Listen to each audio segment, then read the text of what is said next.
A man with calloused hands and an empty wallet stands in a dusty town square, staring at 5 terrified children on an auction block. He has no wife, no plan, no right to what he's about to do.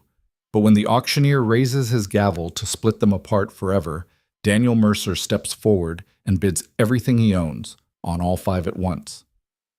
The crowd goes silent. The oldest boy's eyes burn with distrust. And in that moment, a broke rancher becomes the only thing standing between 5 siblings and a lifetime of separation. If you want to see where this impossible choice leads, stay with me until the end and drop a comment telling me what city you're watching from. I love seeing how far these stories travel. The September sun beat down on the town of Cartwright like a hammer on an anvil. Dust hung in the air, thick and unmoving, turning the afternoon into something you could taste, grit and heat, and the faint smell of manure from the stockyards. Daniel Mercer stood at the edge of the crowd, his hat pulled low, watching the spectacle in the square with a sinking feeling in his gut. He'd come to town for supplies. Nails, mostly. Maybe some salt pork if the price wasn't robbery. He hadn't come for this. But there they were. 5 children stood on a makeshift platform in front of the land office, arranged by height like a set of mismatched dishes. The oldest was a boy, maybe 13, all elbows and defiance. His jaw set so tight it looked like it might crack. Beside him stood a girl about 11, her arm wrapped protectively around a smaller boy who couldn't have been more than 8. That boy, dark-haired, pale, trembling, kept his eyes on the ground like he was trying to disappear into it. Then came 2 little girls. One held a rag doll against her chest, her thumb in her mouth. The other, no more than 4, stood silent and still, her face blank as a winter sky. Daniel's chest tightened. "Lot number 17, the auctioneer called, a reedy man in a sweat-stained vest. "Hardy stock, all of 'em. Orphaned 3 weeks back when their folks took fever. No kin to claim 'em, so the county's looking to place 'em in good Christian homes." A few men in the crowd exchanged glances. One woman whispered to another behind her hand. "We'll start with the boy," the auctioneer continued, gesturing to the eldest. "Strong back, good for labor. Bidding starts at $20. Daniel's hands curled into fists at his sides. The boy, Ethan, someone had said his name was, stared out at the crowd with eyes that could have cut glass. He didn't flinch, didn't beg, just stood there like he was daring someone to try. "20?" a voice called from the back. "25. 30. The girl beside Ethan, Clara, Daniel thought, gripped the younger boy's shoulder tighter. Her face had gone pale, but she didn't make a sound. $40, came a new voice, cold and smooth. The crowd parted slightly, and Daniel's stomach dropped.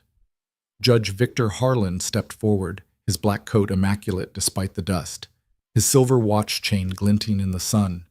He was a tall man, broad-shouldered, with a face like carved stone, and eyes that never seemed to blink.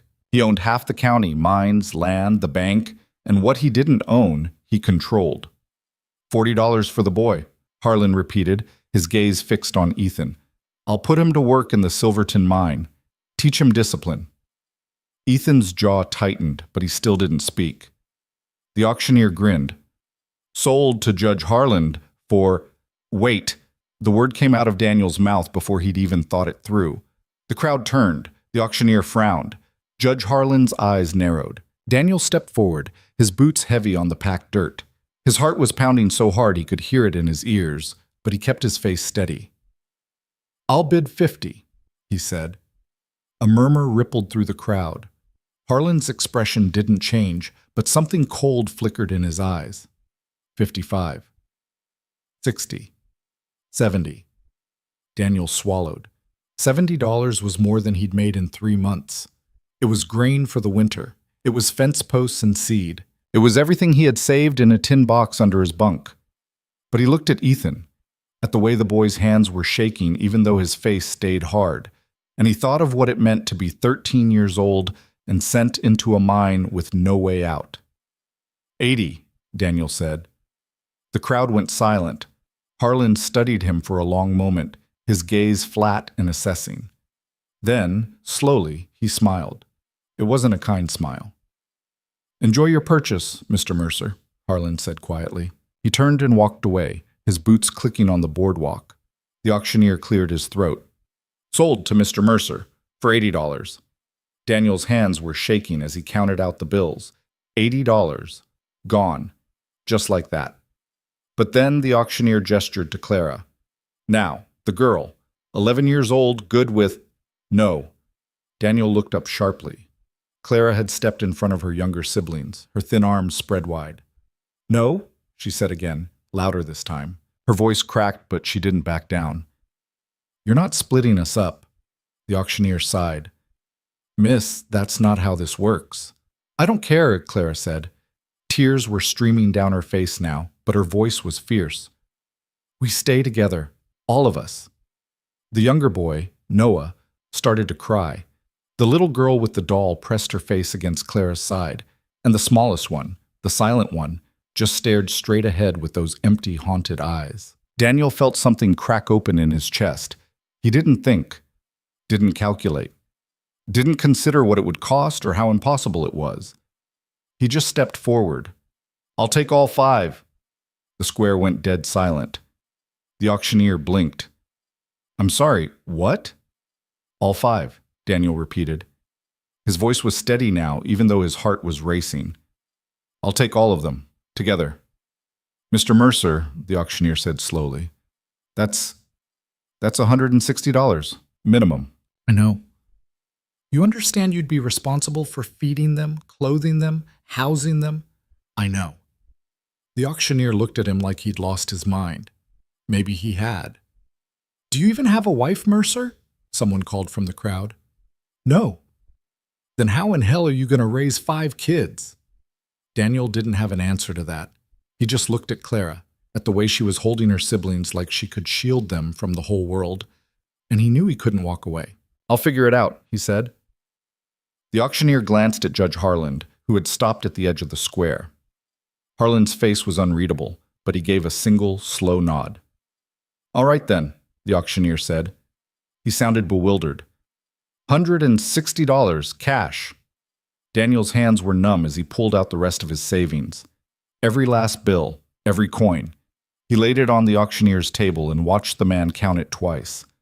Paid in full, the auctioneer finally said. He stamped a paper and handed it to Daniel. They're yours. Heaven help you. Daniel folded the paper into his pocket and turned to face the children. Ethan was staring at him with pure suspicion, his eyes narrowed. Clara looked stunned, her arms still wrapped around her siblings. Noah had stopped crying, but his face was streaked with tears. The girl with the doll, Lily, someone whispered, peeked out from behind Clara's skirt.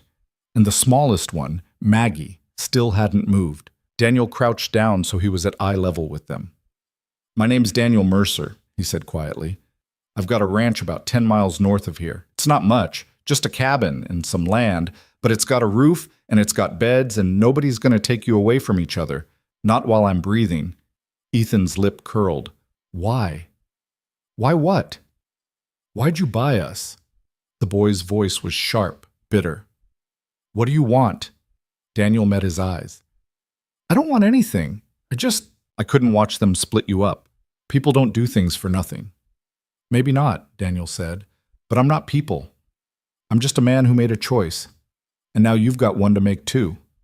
You can come with me or you can stay here and take your chances with whoever bids next. Clara's hand tightened on Noah's shoulder. She looked at Ethan, then back at Daniel.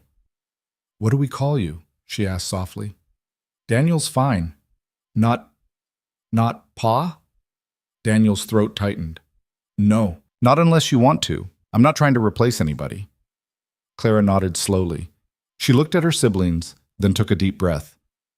We'll come, she said. Ethan's jaw worked, but he didn't argue. He just turned and started walking toward the edge of the square, his shoulders stiff. Clara gathered the younger ones and followed, Lily clutching her doll, Noah staying close to her side. Daniel picked up Maggie. She didn't resist, didn't react, just let herself be lifted like a rag doll, and carried her toward the wagon. Behind him, he could feel the eyes of the town on his back. He could hear the whispers starting, the judgments forming. But he didn't look back. The wagon ride to the ranch was silent except for the creak of the wheels and the steady plod of the horses' hooves. Daniel drove, Maggie sitting beside him like a statue.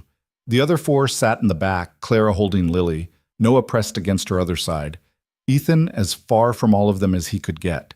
The land stretched out around them, rolling hills covered in dry grass, stands of pine in the distance, the mountains blue and hazy on the horizon.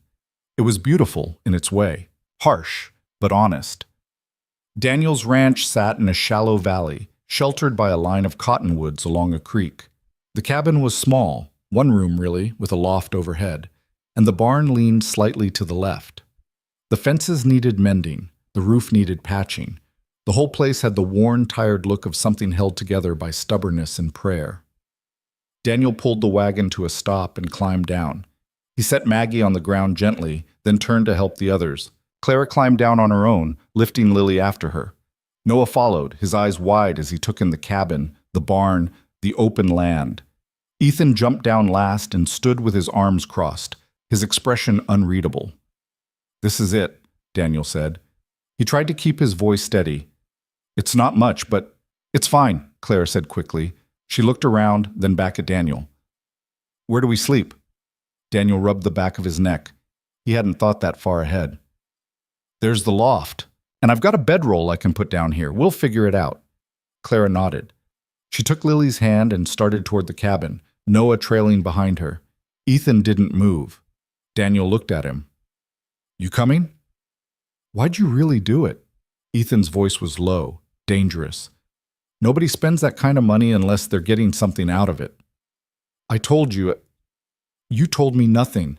Ethan stepped closer, his fists clenched. "You want us to work your ranch for free? Is that it? You bought yourself some slaves." Daniel's jaw tightened. "I bought you a chance to stay together, that's all." "Bullshit. Watch your mouth." "Or what?" Ethan's eyes blazed. "You gonna hit me? Go ahead, won't be the first time." Daniel's chest tightened. He wanted to say something, anything, that would make this boy believe him. But he didn't have the words, so he just stepped back. "I'm not gonna hit you," he said quietly. "And I'm not gonna make you work. You're kids. You've been through enough." He paused.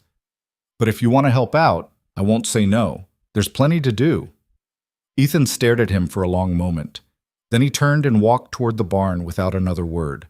Daniel let out a slow breath and looked up at the sky. The sun was sinking toward the mountains, painting the clouds orange and gold. He'd just spent every dollar he had.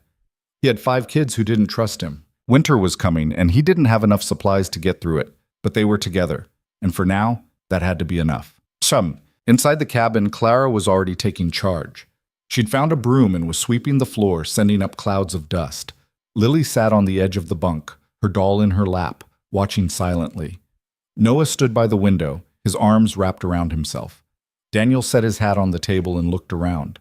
The place was even smaller with 5 people in it. "You hungry?" he asked. Clara stopped sweeping. "Yes, sir." "You don't have to call me sir." Daniel moved to the shelf where he kept his food stores. There wasn't much. Some cornmeal, a bit of salt pork, a jar of preserves. "How about Johnny cakes?" "I can make them," Clara said quickly. "If you show me where things are." Daniel hesitated. "You sure?" "I used to help Mama." Her voice caught, just slightly, but she kept her face steady. "I know how." "All right." He showed her where the cornmeal was, the pan, the water bucket. Clara rolled up her sleeves and got to work, her movements quick and efficient. Lily climbed down from the bunk and stood beside her, watching with solemn eyes. Noah didn't move from the window. Daniel walked over and crouched beside him. "You okay?" Noah flinched. He didn't answer. "It's all right," Daniel said softly. "You don't have to talk if you don't want to." Noah's shoulders were shaking. Daniel realized with the sinking feeling that the boy was crying, silently, his face turned toward the glass so no one would see. Daniel didn't know what to do. He wasn't good with kids. Hell, he'd never even been around them much. But he couldn't just leave the boy standing there like that.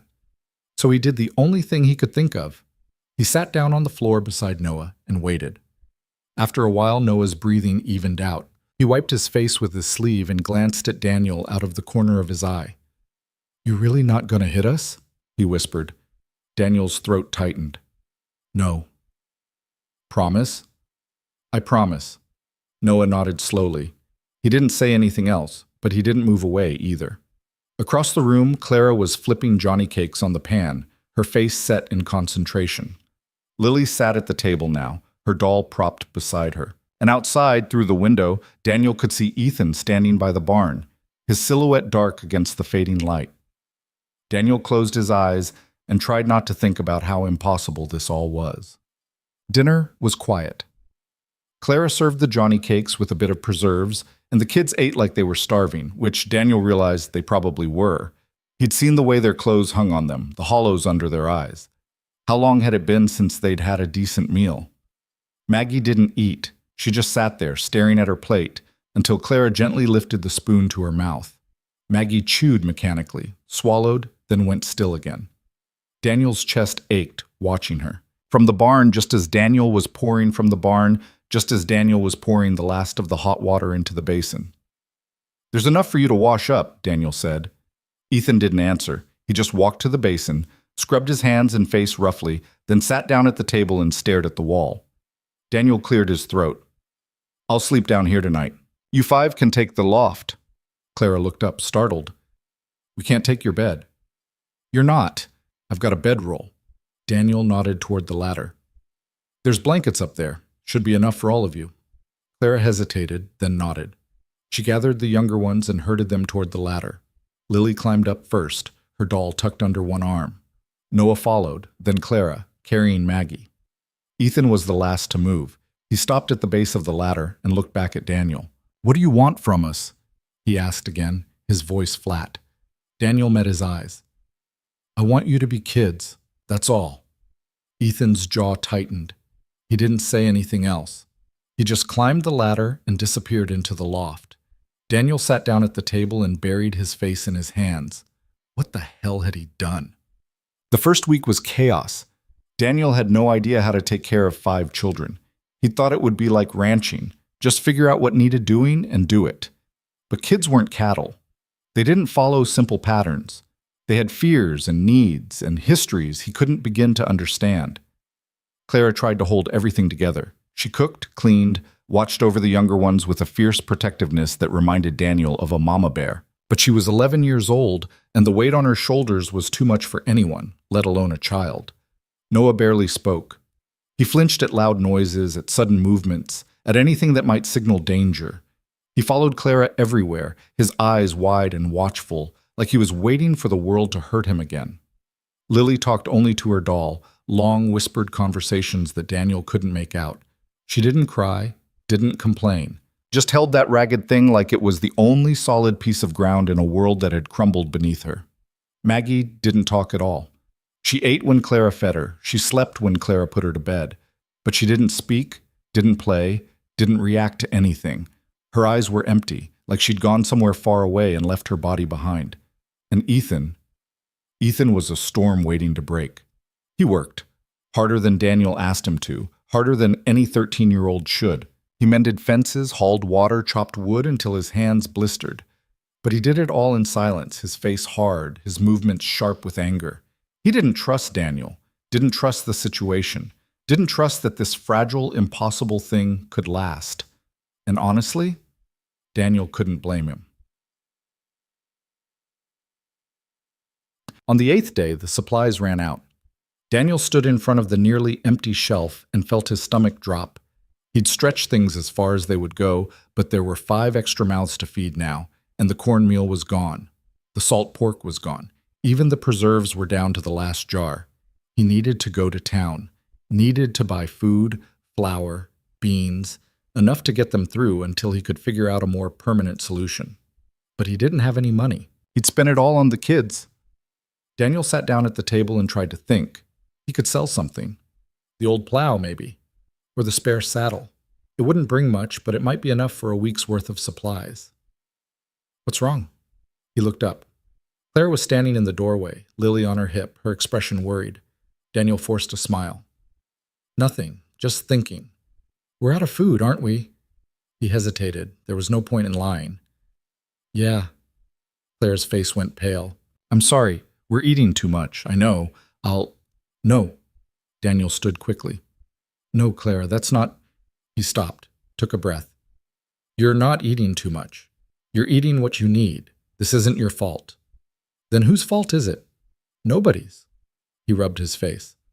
I'll figure it out. I'll go to town tomorrow, sell a few things, get what we need. Clara looked at him for a long moment. Then she set Lily down and walked to the shelf. She pulled down the last jar of preserves and held it up. We can make this last another day, she said quietly. If we're careful. Daniel's throat tightened. She was 11 years old and she was already trying to ration food. Clara, it's all right, she said. Her voice was steady, but her hands were shaking. We've done it before. Daniel wanted to say something, to promise her it would be okay, that she'd never have to go hungry again, but he didn't know if that was a promise he could keep, so he just nodded. That night, Daniel lay on his bedroll and stared at the ceiling. Upstairs, he could hear the kids settling in, Clara's soft voice murmuring something to Lily, Noah's quiet breathing, the creak of the floorboards as Ethan turned over. He'd made a choice, a reckless, impossible choice, and now 5 lives depended on him not screwing it up. Daniel closed his eyes and tried to pray. He wasn't a religious man, hadn't been to church in years, but he figured it couldn't hurt. If there's anyone listening, he thought, I could use some help here. The cabin was silent except for the wind outside. Daniel pulled the blanket up to his chin and tried to sleep. The next morning, he loaded the plow and the spare saddle into the wagon and headed for town. He left Clara in charge, with strict instructions not to let anyone in. Not even if they say they're from the county, he said. Clara nodded, her face serious. We'll be fine. Daniel wasn't sure he believed her, but he didn't have a choice. The ride to Cartwright took 2 hours. By the time he pulled up in front of the general store, the sun was high and hot, and his shirt was soaked with sweat. He sold the plow to a farmer for $12. The saddle went for $8, $20 total. Not much, but enough to buy flour, beans, a little sugar, some coffee. He was loading the supplies into the wagon when a shadow fell across him. Mr. Mercer, Daniel straightened. Judge Victor Harlan stood on the boardwalk, his hands clasped behind his back, his expression calm. Judge, Daniel said warily, I hear you've taken in quite a brood. That's right. Harlan's eyes were cold. Admirable. Foolish, but admirable. Daniel's jaw tightened. Was there something you needed? Just a word of caution. Harlan stepped closer, his voice dropping. Those children were wards of the county. The county has an interest in ensuring they're properly cared for. They're fine. Are they? Harlan tilted his head. You're a single man, Mr. Mercer. No wife. No steady income. Living in a cabin that barely stands. How long do you think you can provide for 5 children? Daniel's hands curled into fists. As long as I have to. Admirable, Harlan said again. But the law doesn't run on admiration. It runs on facts. And the fact is, if you can't provide for those children, the county has the right, the duty, to intervene. They're not going anywhere. Harlan smiled. It was a thin, cold thing. We'll see.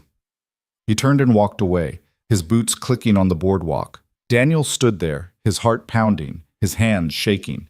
The fight had just started, and he had no idea how to win it. He drove home fast, the wagon rattling over the rough road. When he pulled up to the cabin, Clara was waiting on the porch, her face tight with worry. What happened? She asked.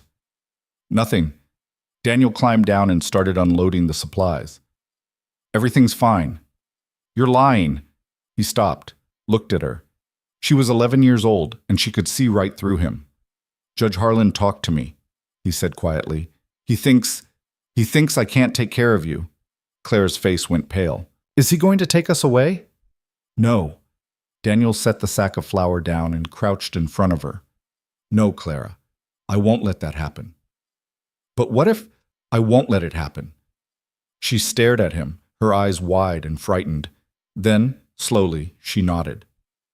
Daniel stood and carried the supplies inside. Ethan was sitting at the table, his arms crossed, his expression dark. I heard, he said. Heard what? That Judge wants us gone. Daniel set the flour on the shelf. He's not getting you. You don't know that? Yes, I do. Ethan laughed bitterly. You think you can fight a judge? He owns this county. He can do whatever he wants. Not while I'm here. You're one man. Ethan's voice rose sharp and angry. You're broke, you've got no help, and you don't know the first damn thing about raising kids. What makes you think you can win? Daniel turned to face him. Because I have to. Ethan stared at him. Something flickered in his eyes, something raw and desperate. Why do you care? He whispered. Daniel didn't have a good answer. He just knew that he did. Because you're worth caring about, he said quietly. Ethan's face crumpled. For a moment, Daniel thought the boy might cry, but then he turned away, his shoulders stiff, and walked out of the cabin. Clara was standing in the doorway, Lily beside her. Noah was at the window again, his face pressed to the glass, and Maggie sat on the floor, silent and still, staring at nothing. Daniel looked at them, these 5 broken, beautiful kids who'd been thrown into his life like a storm, and he made a promise. He would fight. He would fight until there was nothing left of him, because they deserved someone who wouldn't give up. And for the first time in his life, Daniel Mercer had something worth fighting for. The days grew shorter. The mornings came cold and sharp, the grass crunching underfoot with frost that didn't burn off until midday. Daniel could feel winter pressing down on them like a hand on his chest, and every time he looked at the dwindling supplies on the shelf, that hand squeezed a little tighter. He started taking odd jobs in town. A day's work mucking stables for Old Man Peterson. Another day hauling lumber for the new church they were building on 3rd Street. The pay was meager. $1 here, $2 there, but it was enough to keep flour in the bin and beans on the table. Clara tried to make every penny stretch. She watered down the soup until it was mostly broth. She cut the bread into thinner and thinner slices. She never complained, but Daniel could see the worry etched into her young face, the way she counted out portions like a miser counting gold. Ethan watched everything with those hard, suspicious eyes. He worked the ranch without being asked, chopping wood, fixing the sagging fence line, mucking out the barn, but he never spoke unless spoken to. At night, he climbed into the loft and turned his face to the wall, shutting them all out. Noah still flinched at every sudden sound. Lily still whispered to her doll. And Maggie? Maggie was disappearing right in front of them, growing quieter and stiller with each passing day, like she was fading into the walls.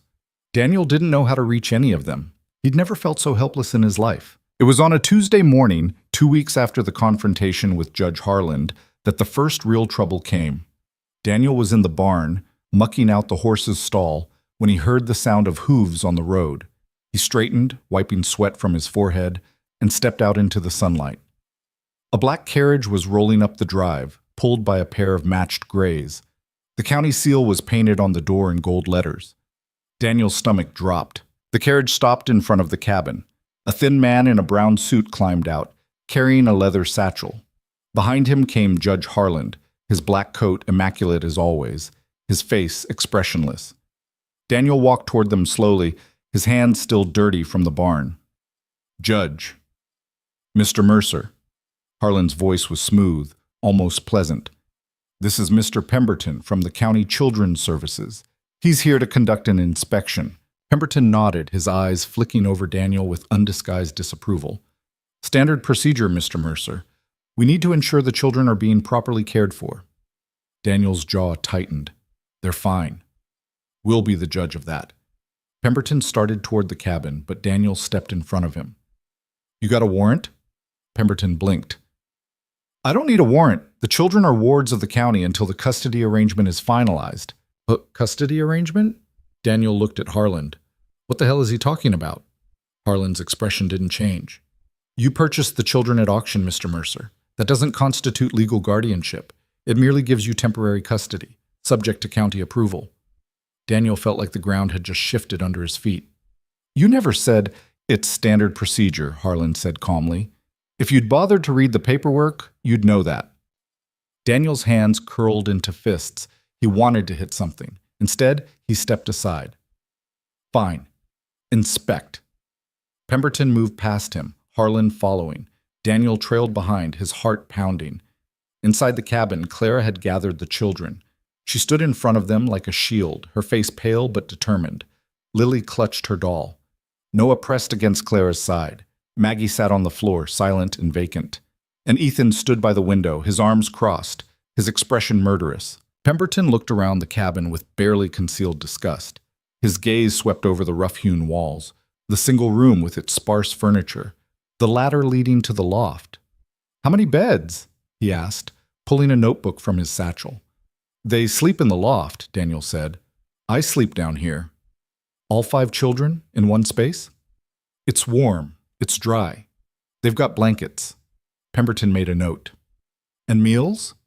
3 a day. "What did they have for breakfast this morning?" Daniel hesitated. The truth was, they'd had Johnny cakes and water. That was all there was. "Johnny cakes," he said. "And yesterday?" "The same." Pemberton's eyebrows rose. "The same meal 2 days in a row?" "It's what we had." "I see." Another note. "And the children's clothing?" Daniel looked at them. Their clothes were clean. Clara washed them every few days, but they were thin, worn, patched in places. Hand-me-downs from this county, threadbare and ill-fitting. "They've got what they need," Daniel said. "Do they?" Pemberton crouched in front of Noah. The boy flinched back, his eyes wide. "What's your name, son?" Noah's mouth opened, but no sound came out. "He's shy," Clara said quickly. "I'm speaking to the boy." Pemberton's voice was sharp. "What's your name?" Noah's breathing quickened. His hands started to shake. "Leave him alone," Ethan said from the window. Pemberton straightened and turned. "Excuse me?" "I said leave him alone." Ethan's voice was low, dangerous. He doesn't like being yelled at. "I wasn't yelling." "Yeah, you were." Pemberton's face flushed. "Young man, I'm here to help." "Bullshit." Ethan stepped forward. "You're here to find reasons to take us away. We're not stupid." "Ethan," Daniel said quietly. "No." Ethan's eyes blazed. "I'm done pretending this is about helping us. You want to know if we're being fed?" "Yeah, barely." "You want to know if we've got nice clothes?" "No." "You want to know if this place is perfect?" "It's not." He gestured around the cabin. "But nobody's hitting us. Nobody's locking us in closets. Nobody's selling us off one by one. So maybe it's not so bad." The cabin went silent. Pemberton stared at Ethan, his expression tight. Then he looked at Daniel. "The boy's been struck before?" "Not by me," Daniel said. "By whom?" Ethan's jaw tightened. He didn't answer. Pemberton made another note, his pen scratching across the paper. "I'll need to speak with each child individually." "No," Clara said. Her voice was small but firm. "I'm sorry?" "No." She tightened her grip on Lily and Noah. "You're not separating us." "Miss, I'm not trying to—" "You are." Tears were streaming down her face now, but her voice didn't waver. "That's what you do. You separate people, you break families apart, and you call it helping." "But Clara," Daniel said gently, "it's true." She looked at him, her eyes desperate. "They'll take Maggie because she doesn't talk. They'll take Noah because he's scared. They'll take Lily because she's too little. They'll find reasons for all of us." "That's not—" Pemberton started. "It is!" Clara's voice cracked. "We've been through this before. After Mama and Papa died, they tried to split us up then too. They said it was for the best. They said we'd be better off. But all they cared about was what was easy." Pemberton's face had gone red. "Young lady, you are out of line." "No, she's not." Everyone turned. Judge Harland had been standing by the door, silent, watching. Now he stepped forward, his gaze fixed on Clara. "She's absolutely right," Harland said quietly. Pemberton blinked. "Sir?" "The county's priority is placement, not preservation." Harland's voice was calm, almost gentle. "It's easier to place one child than 5. Easier to find homes for the young ones, the quiet ones, the obedient ones." His gaze shifted to Ethan. "The difficult ones. We send to work farms or mines." Daniel's blood ran cold. "You son of a—" "Mr. Mercer," Harland's voice cut like a knife. "You have no legal standing here, no guardianship papers, no wife to provide maternal care, no steady income." He gestured around the cabin. "You're living in poverty, struggling to feed them, and you expect the county to simply look the other way?" "I expect the county to do what's right." "And what is right in your estimation?" Harland stepped closer. Keeping 5 children in a one-room cabin with a man who can barely provide for himself? Or placing them in homes where they'll have proper beds, proper meals, proper supervision? They'll be separated. Perhaps, but they'll be alive. Daniel's hands were shaking. He wanted to argue, to fight, to do something. But the truth was sitting in the middle of the room like a stone. Harland was right. He couldn't provide for them. Not really. Not the way they deserved. Clara must have seen it in his face because she made a small, broken sound. "Please," she whispered, "please don't let them take us." Daniel looked at her, this brave, fierce girl who'd been holding her family together with nothing but will. And something inside him broke. "Get out," he said quietly. Pemberton frowned. "Mr. Mercer, I said get out." Daniel's voice was low, dangerous. "You've done your inspection, now leave. We're not finished." "Yes, you are." Daniel stepped forward, and something in his face made Pemberton take a step back. "You've seen everything you need to see. The kids are fed, they're clothed, they're safe. If that's not good enough for you, then you can take it up with a judge." "I am a judge," Harland said mildly. "A different judge." Harland smiled. "There's no different judge, Mr. Mercer. Not in this county." "Then I'll go to the next county. Or the one after that." Daniel's voice was steady now, hard as iron. "But you're not taking these kids. Not today." Harland studied him for a long moment. Then he nodded to Pemberton. "We have what we need." Pemberton looked like he wanted to argue, but he closed his notebook and tucked it into his satchel. "I'll file my report by the end of the week." "You do that." Harland turned to leave, then paused at the door. "You're fighting a losing battle, Mr. Mercer." "Maybe, but I'm still fighting." Harland's expression was unreadable. Then he walked out, Pemberton scurrying after him. The black carriage rolled away, leaving silence in its wake. Daniel stood in the middle of the cabin, his chest heaving, his hands still shaking. "Going to take us?" Lily whispered to her. "Going to take us?" Lily whispered to her doll. "No," Daniel said. His voice came out rough. "No, they're not." "You can't promise that," Ethan said. "Watch me." Ethan stared at him. Then, slowly, he nodded. That night, after the kids had gone to bed, Daniel sat at the table with his head in his hands. He'd never felt so tired in his life. Tired and scared and completely out of his depth. He had no plan, no resources, no idea how to win a fight against a man who owned the county. But he couldn't give up. He wouldn't. The next morning, Daniel rode into town before sunrise. He tied his horse in front of the sheriff's office and knocked on the door. Sheriff Tom Aldridge was a big man, broad-shouldered and gray-haired, with a face like weathered leather. He'd been sheriff for 20 years, and in that time he'd earned a reputation for being fair, if not particularly brave. He opened the door in his shirt sleeves, a cup of coffee in his hand, and frowned when he saw Daniel.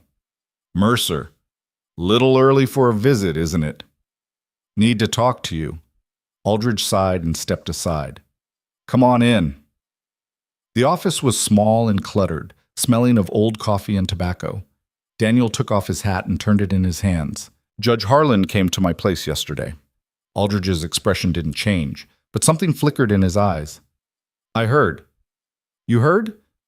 "Pemberton filed his report last night. Harland wanted it expedited." Aldridge sat down behind his desk and took a sip of coffee. "He's moving to have the children removed from your custody." Daniel's stomach dropped. "On what grounds?" "Inadequate living conditions, insufficient resources, no legal guardianship." Aldridge set his cup down. "He's calling for a hearing, day after tomorrow." "That's not enough time, I know." Daniel leaned forward. "Tom, you know this isn't right." "What I know doesn't matter." "Doesn't it?" Daniel's voice rose. "You're the sheriff. You're supposed to uphold the law." "I do uphold the law." Aldridge's voice was quiet but firm. "And the law says children need to be in stable homes with adequate care. Can you honestly tell me you're providing that?" Daniel wanted to argue, but he couldn't. Aldridge sighed. "Look, Mercer, I admire what you tried to do. I do, but you bit off more than you can chew. These kids need more than good intentions. They need family. They need food and clothes and a future." Aldridge stood. "I'm sorry, but there's nothing I can do." Daniel stared at him. Then he put his hat back on and walked out. He stood on the boardwalk for a long moment, watching the town wake up around him. Shopkeepers opening their doors, farmers driving wagons to market, people going about their lives like the world wasn't ending. He needed help, but he didn't know where to find it. Then he remembered something Clara had said. They break families apart and call it helping. Maybe it was time to stop asking for help from people who didn't want to give it. Maybe it was time to find people who did. Daniel spent the rest of the day riding from farm to farm, knocking on doors, asking questions. Most people turned him away. Some were polite about it. Others weren't, but a few listened. There was Mary Colton, the widow who ran a small farm east of town. Her husband had died 2 years back, leaving her with 3 kids of her own and a mountain of debt. She had nothing to give, but she listened to Daniel's story, and when he was done, she nodded slowly. "I'll testify," she said, "if it comes to that." "You sure?" "Harlan won't like it." "Harlan can go to hell." Mary's eyes were hard. "I know what it's like to have people judge you for trying to keep your family together. If you're willing to fight for those kids, I'll stand with you." There was John Everett, the blacksmith, a big man with arms like tree trunks and a voice like gravel. He'd lost his own daughter to fever 3 years back, and the grief had never quite left his eyes. "You need someone to vouch for your character?" he asked. "I need someone who's not afraid of Harlan." Everett grinned. "Then you came to the right place." There was Elizabeth Pruitt, the schoolteacher, a stern woman in her 50s who didn't suffer fools. She looked Daniel up and down, then asked him one question. "Do you love those children?" Daniel hesitated. He'd never thought about it in those terms.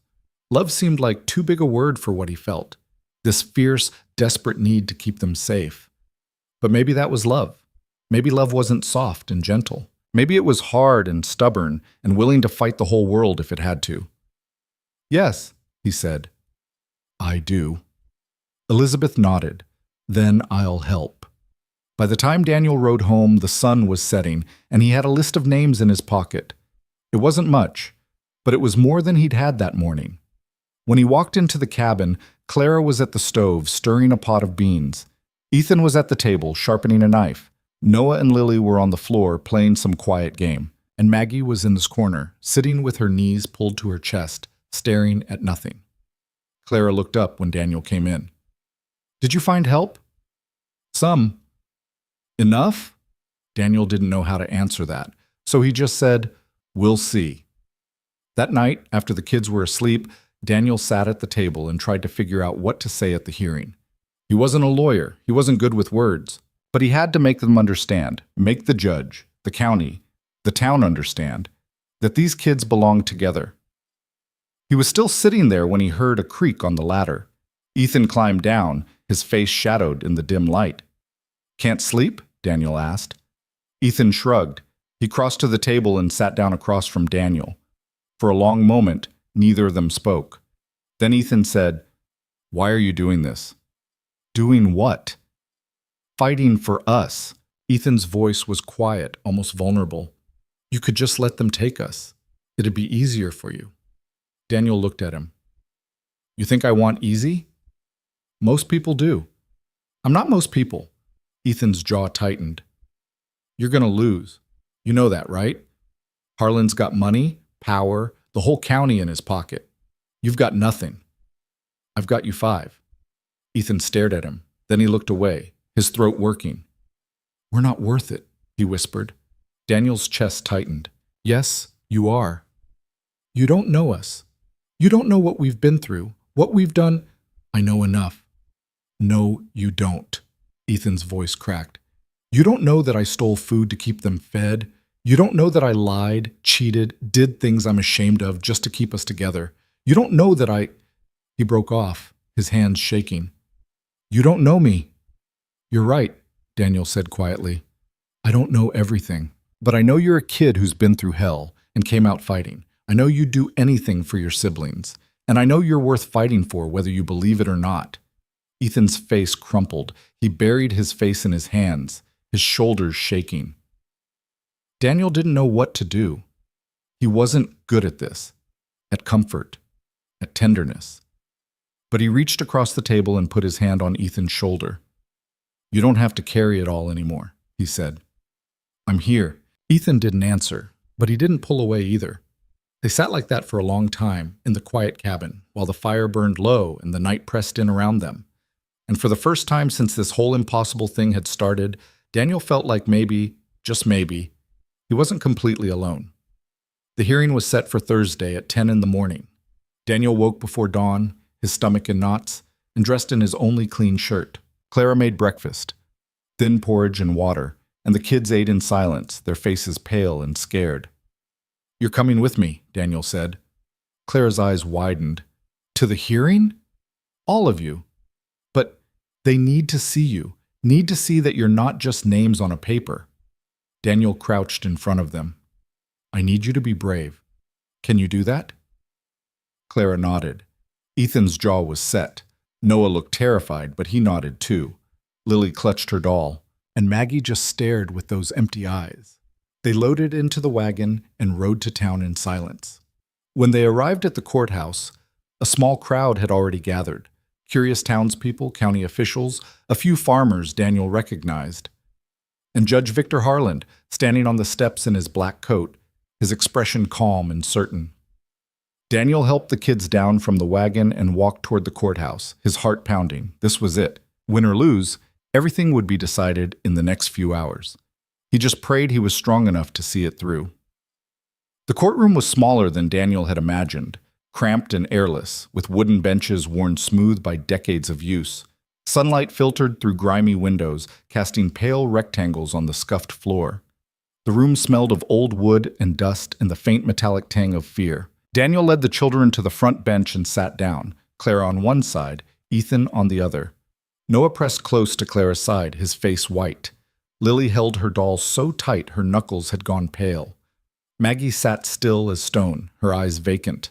Behind them, the townspeople filed in.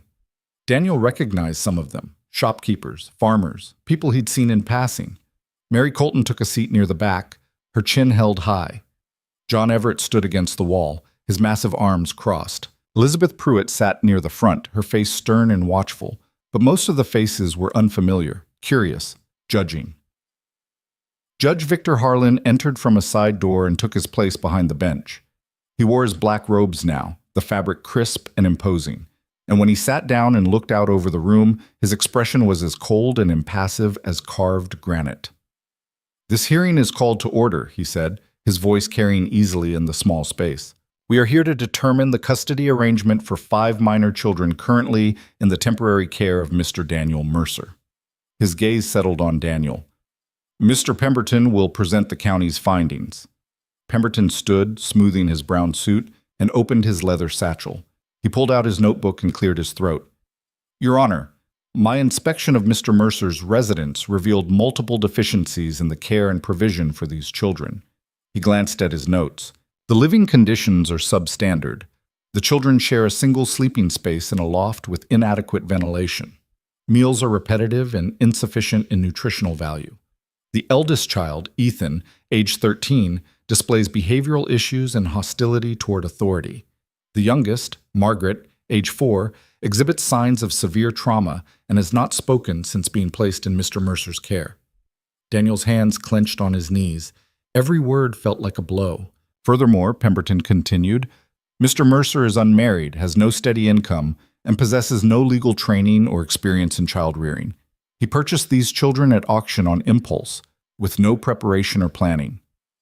In my professional opinion, the children would be better served by placement in separate, stable homes with families equipped to meet their individual needs." Murmurs rippled through the courtroom. Daniel felt Clara's hand slip into his, small and cold and trembling. Harlan's expression didn't change. "Mr. Mercer, do you have anything to say in your defense?" Daniel stood slowly. His legs felt unsteady, his mouth dry. He'd practiced what he wanted to say, rehearsed it in his head a dozen times on the ride into town. But now, standing in front of all these people with the weight of 5 lives pressing down on him, the words scattered like leaves in the wind. "Your Honor," he began, and his voice came out rougher than he'd intended. "I'm not going to pretend I'm perfect. I'm not. I don't have much money. I don't have a fancy house. I don't have a wife or any experience raising kids. Pemberton smirked. Someone in the crowd shifted. But what I do have, Daniel continued, his voice growing steadier, is a promise I made to these children. I promised them they'd stay together. I promised them nobody would hurt them. And I promised them I'd fight for them, no matter what. Promises are meaningless without the means to keep them, Harlan said flatly. Maybe, but I've kept mine so far. Daniel looked at the children.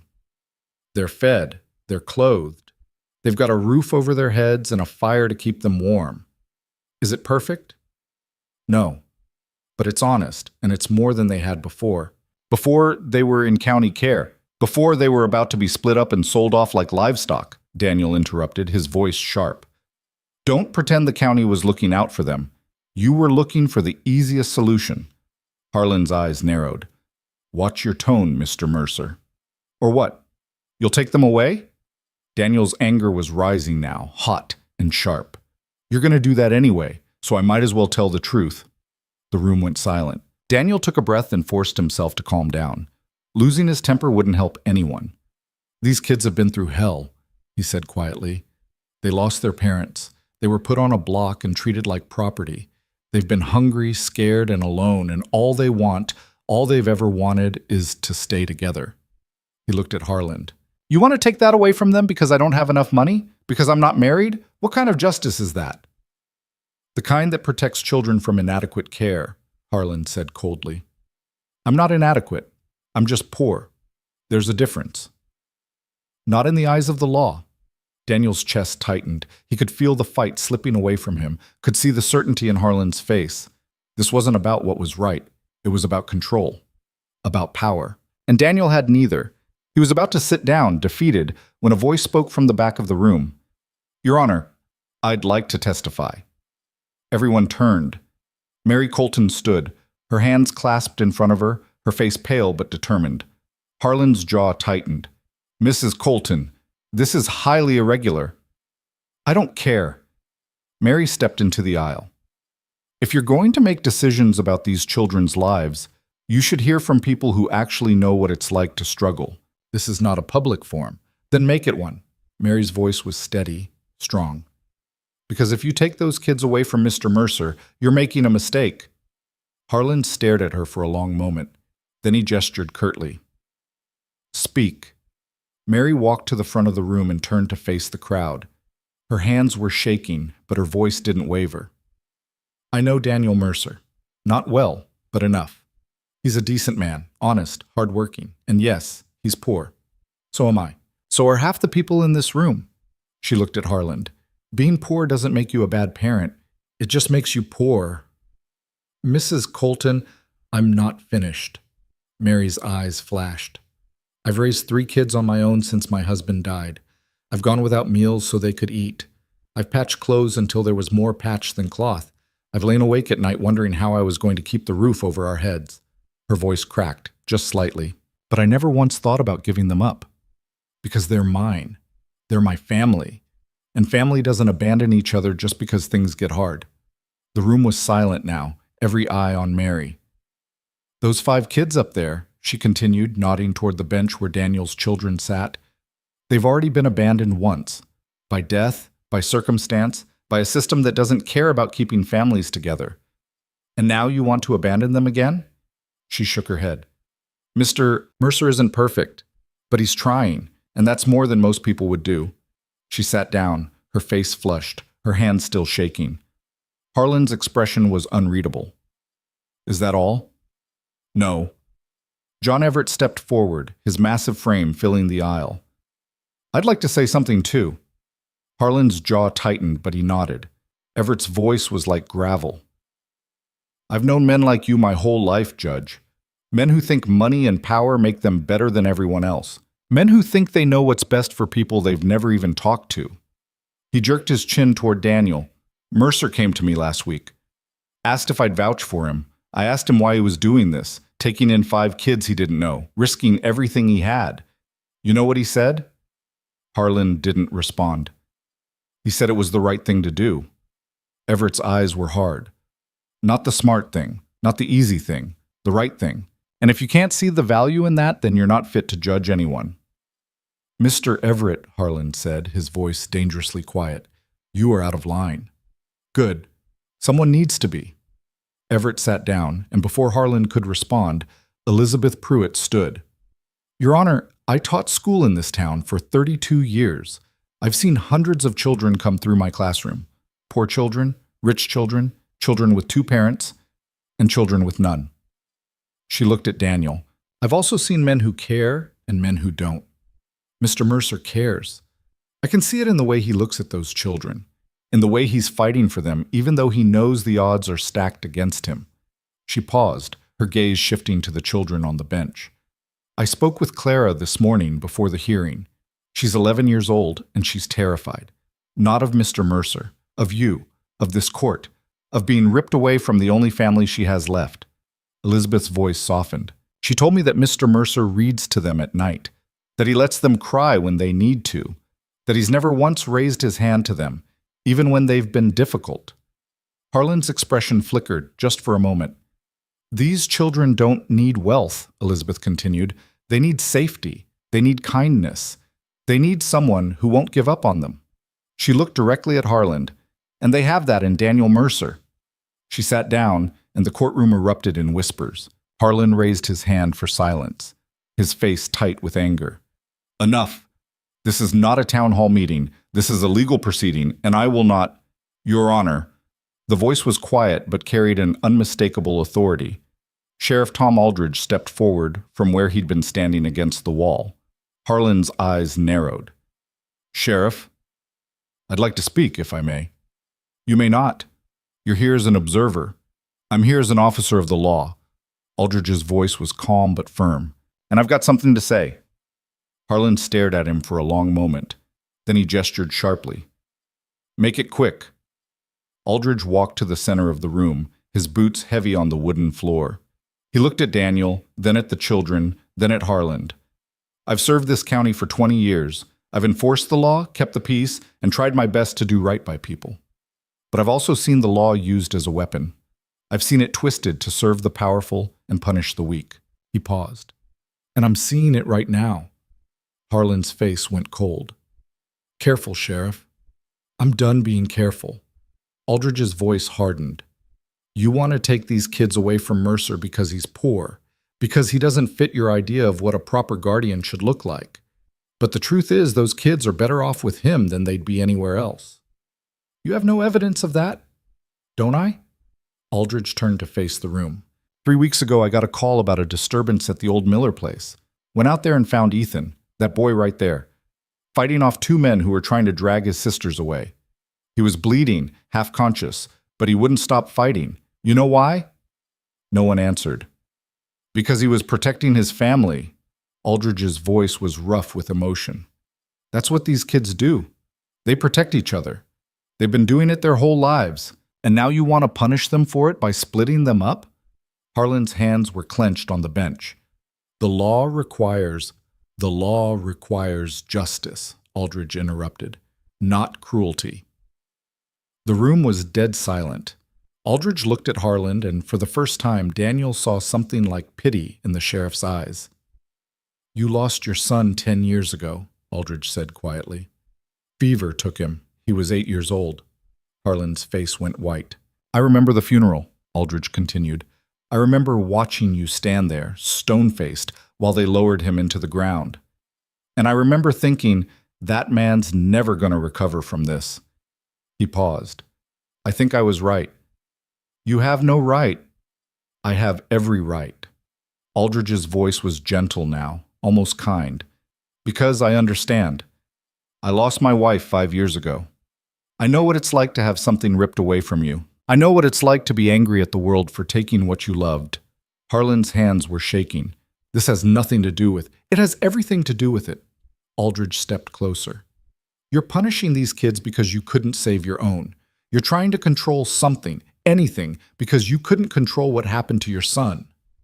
Harlan stood abruptly, his face twisted with rage. Get out. No. I said get out. And I said no. Aldridge's voice was like iron. You're a judge, Victor, not a king. And you don't get to destroy these kids' lives just to make yourself feel better. The courtroom erupted. People were shouting, some in support of Aldridge, some in defense of Harland. The noise was deafening.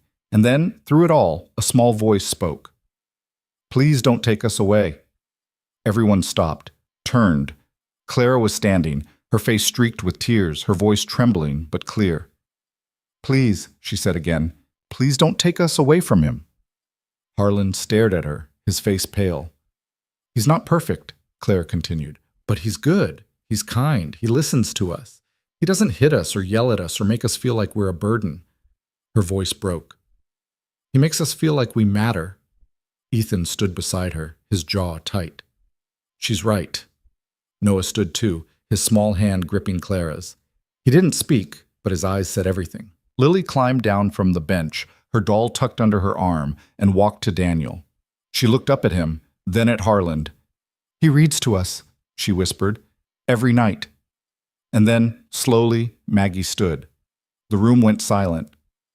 Maggie walked across the floor, her steps small and uncertain, until she reached Daniel. She looked up at him with those empty, haunted eyes. And then she reached for his hand. Daniel's throat closed. He took her hand gently, and she pressed herself against his leg, holding on like he was the only solid thing in the world. Harland stared at them, his face unreadable. Then he sat down heavily, his shoulders slumping. "Recess," he said quietly. 30 minutes. He stood and walked out of the courtroom without another word. The room erupted again, but Daniel barely heard it. He was staring down at Maggie, at the way she was clinging to him, and he felt something crack open in his chest. Clara threw her arms around him, sobbing. Ethan stood close, his face tight with emotion. Noah pressed against his side. Lily held his other hand. They stood there in the center of the courtroom, holding on to each other while the world raged around them. When Harland returned 30 minutes later, his face was composed again, cold and distant.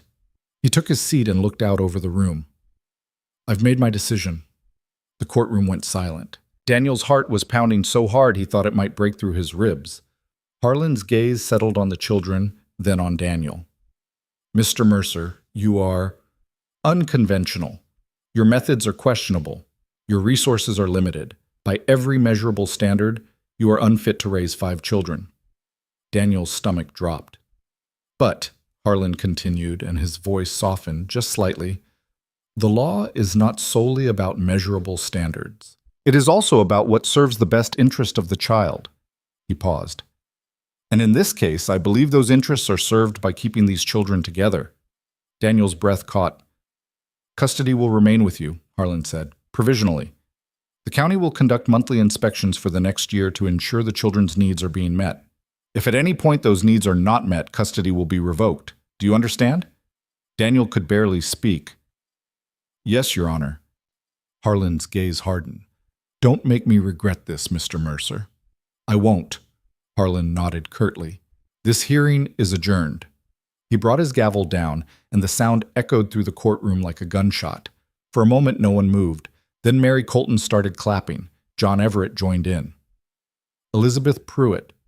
One by one the townspeople stood and applauded, and the sound filled the small courtroom like thunder. Daniel stood there, stunned, as Clara threw herself into his arms, sobbing with relief. Ethan gripped his shoulder, his eyes bright with unshed tears. Noah pressed his face against Daniel's side. Lily hugged his leg, and Maggie held his hand so tight it almost hurt. They'd won. Against all odds, against all reason, they'd won. The ride home was quiet, but it was a different kind of quiet than before. Not the silence of fear, but the silence of exhaustion and relief. The sun was setting by the time they reached the ranch, painting the sky in shades of orange and gold. The cabin looked small and shabby in the fading light, the barns still leaning, the fences still sagging. But it was home. Daniel helped the kids down from the wagon, and they walked inside together.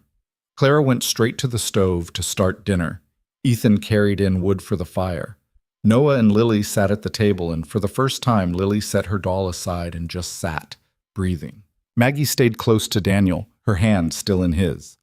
That night, after dinner, Daniel read to them from an old book of frontier tales he'd found in the barn. His voice was rough, stumbling over some of the words, but the kids didn't seem to mind. When he finished, Clara stood and started herding the younger ones toward the ladder. "Bedtime," she said softly. They climbed up one by one, and Daniel could hear them settling in, the creak of the boards, the rustle of blankets. He was about to spread out his bedroll when Ethan came back down the ladder. "Can I talk to you?" the boy asked. "Of course."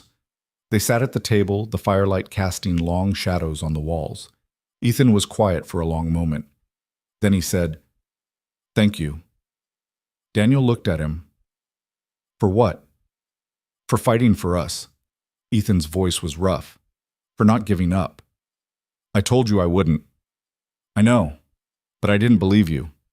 Ethan looked down at his hands. "I didn't think anyone would." Daniel's chest tightened. "You believe me now?" Ethan nodded slowly. Then he looked up, and his eyes were wet. "Can I call you Pa?" he whispered.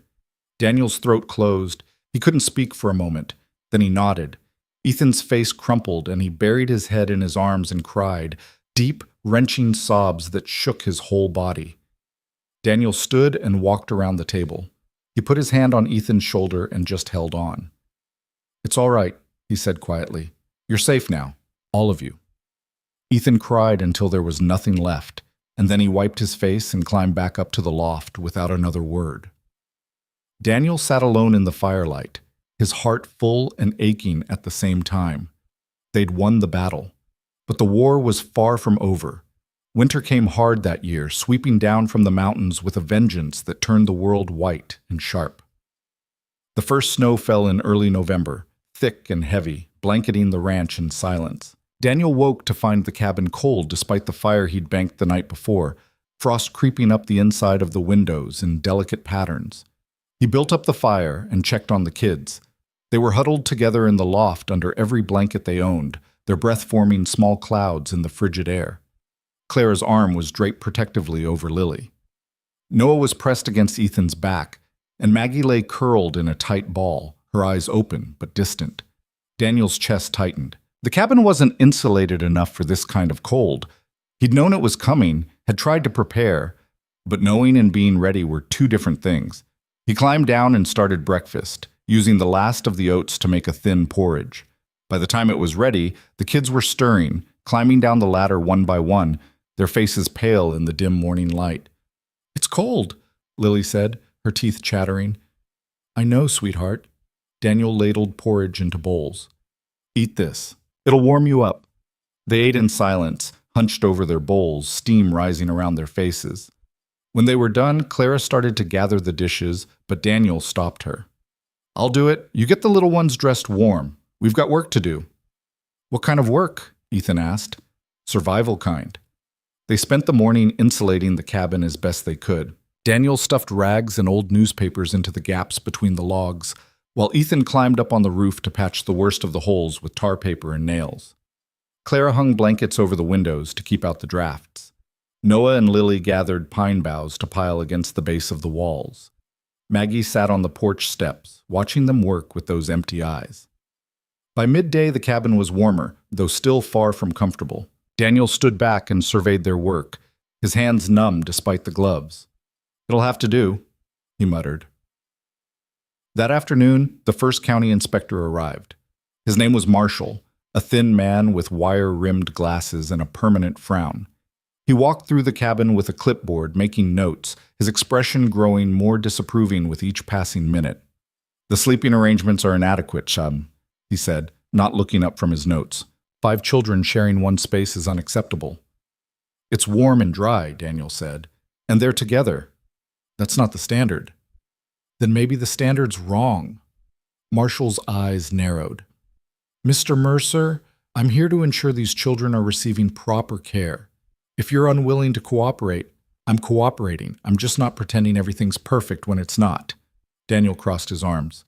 "We're doing the best we can with what we've got." Marshall made another note. "I'll be back next month. I expect to see improvements." He left without another word, his buggy disappearing down the snow-covered road. Clara appeared at Daniel's elbow, her face worried. "Is he going to take us away?" "No." Daniel's voice was firmer than he felt. "He's not." But that night, lying on his bedroll, staring at the dark ceiling, Daniel wasn't so sure. Marshall was right. The cabin was too small, too cold, too everything. They needed more space, better supplies, a real winter's worth of food. They needed money, and Daniel didn't have any. The next morning, he rode into town before dawn and went straight to John Everett's blacksmith shop.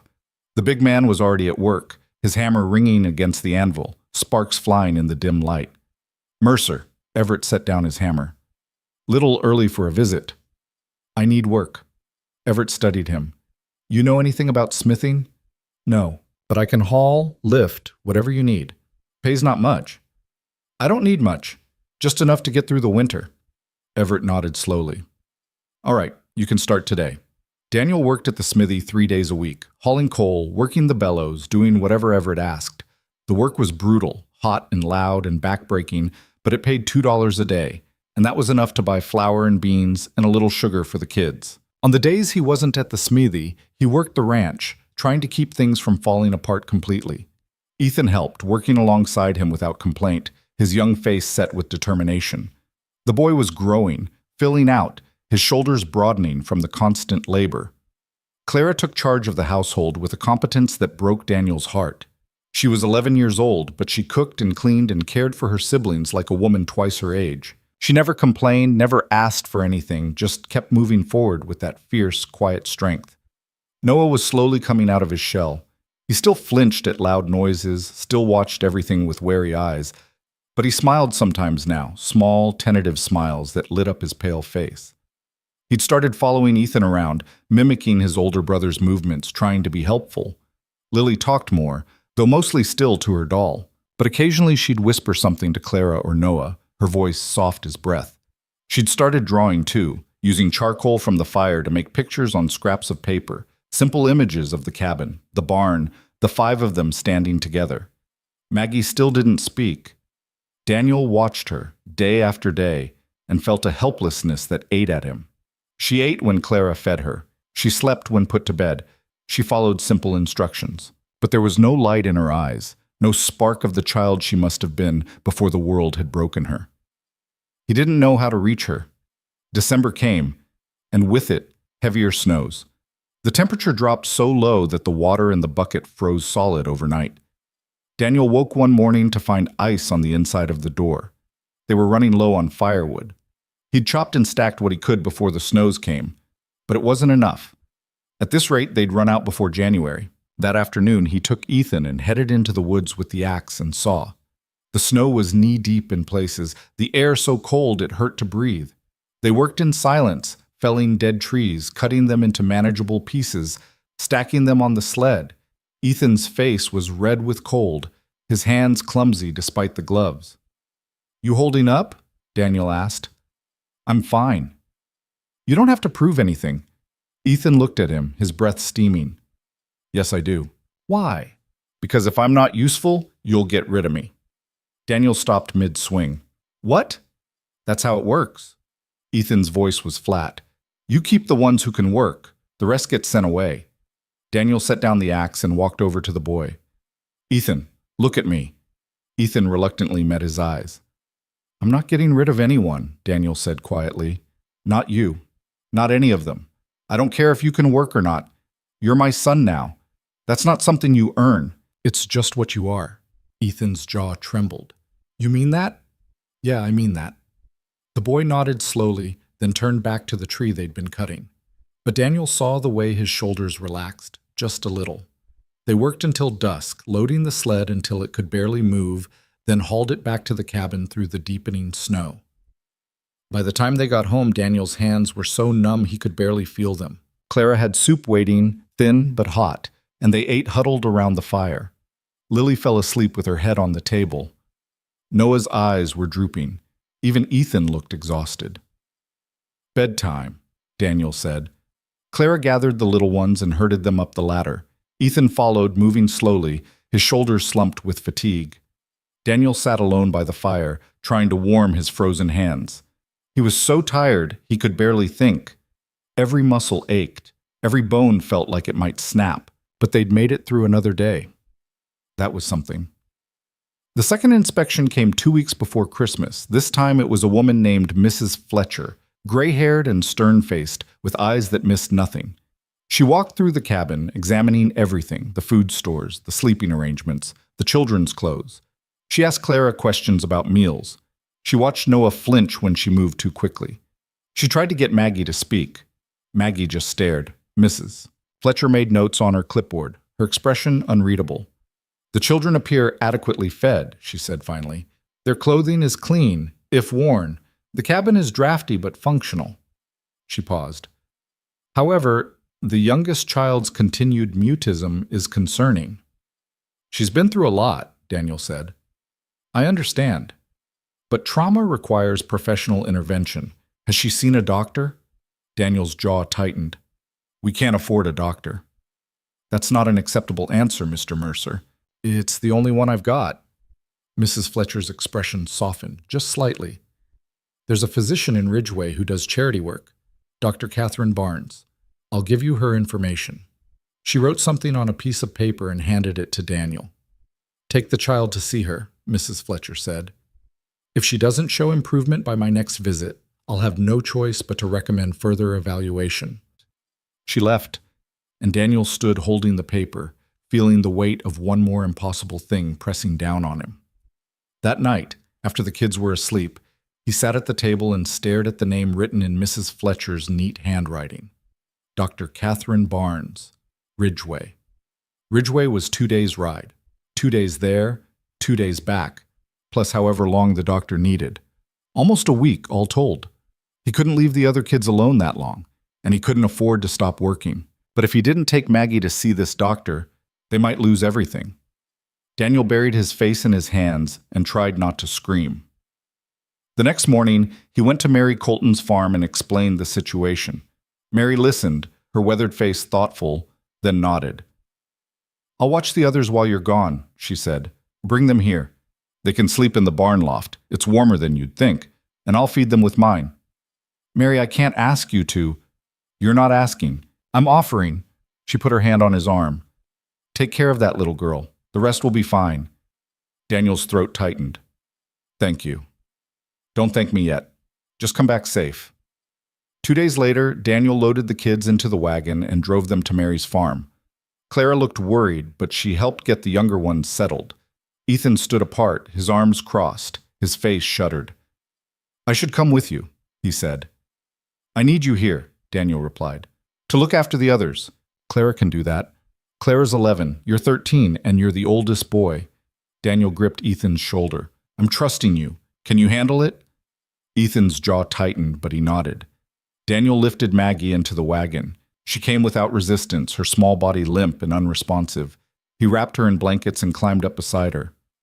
"I'll be back in less than a week," he told the others. "You be good for Mrs. Colton." Clara nodded, tears in her eyes. Noah clung to her hand. Lily waved her doll. And Ethan just stood there, watching, his face hard. Daniel snapped the reins and the wagon rolled away. The journey to Ridgeway took 3 days instead of 2 because of the snow. They spent the first night in a barn outside of Cartwright, huddled together under the blankets while the wind howled outside. Maggie slept curled against Daniel's side, her breathing shallow and even. The second night, they stayed at a boarding house in a small town called Cedar Flats. Daniel paid for a room with money he couldn't afford to spend and watched Maggie sleep in the narrow bed, her face pale in the lamplight. She hadn't spoken, hadn't cried, hadn't reacted to anything. It was like traveling with a ghost. They reached Ridgeway late on the 3rd day. It was a larger town than Cartwright, with brick buildings and paved streets and gas lamps that flickered in the gathering dusk. For a middle-aged woman sitting behind a desk. She looked up when they entered, her eyes widening slightly. "Can I help you?" "I'm looking for Dr. Barnes. I was told she does charity work." The woman stood. "I'm Dr. Barnes." Daniel blinked. He'd assumed the doctor would be a man. "You're a woman, yes." Her voice was dry but not unkind. "Does that change your need for medical care?" No, ma'am." She gestured to a chair. "Sit. Tell me what's wrong." Daniel sat, Maggie on his lap, and explained everything. The auction, the trauma, the silence that had lasted for months. Dr. Barnes listened without interrupting, her eyes on Maggie's face. When Daniel finished, she nodded slowly. May I examine her? Daniel set Maggie on the examination table. She didn't resist, didn't react, just sat there with her hands folded in her lap. Dr. Barnes moved carefully, talking in a low, soothing voice as she checked Maggie's eyes, her ears, her throat. She listened to her heart and lungs. She tested her reflexes. Finally, she stepped back. Physically, she's healthy. Underweight, but not dangerously so. No signs of illness or injury. Then what's wrong with her? Dr. Barnes pulled up a chair and sat down, her eyes kind. Mr. Mercer, there's nothing wrong with her. She's responding to trauma the only way she knows how, by shutting down. Can you fix it? It's not something to be fixed. It's something to be healed, and that takes time. She looked at Maggie. She needs safety, stability, patience. She needs to know that the world won't hurt her again. I'm trying to give her that. I can see that. Dr. Barnes paused. But you need to understand, children who've experienced what she has don't heal on a schedule. Some of them take months, some take years, and some... She trailed off. Some never do, Daniel finished quietly. Some don't, Dr. Barnes agreed, but that doesn't mean you stop trying. She reached into a drawer and pulled out a small bottle. This is a mild sedative. If she has nightmares or becomes agitated, a few drops in water will help her sleep, but use it sparingly. She handed him the bottle, then placed her hand on Maggie's head, her touch gentle. You're safe, little one, she said softly. You're loved, and one day, when you're ready, you'll find your voice again.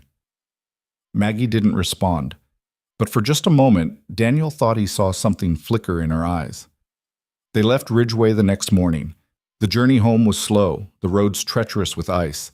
Daniel drove carefully. Maggie bundled beside him, silent as always.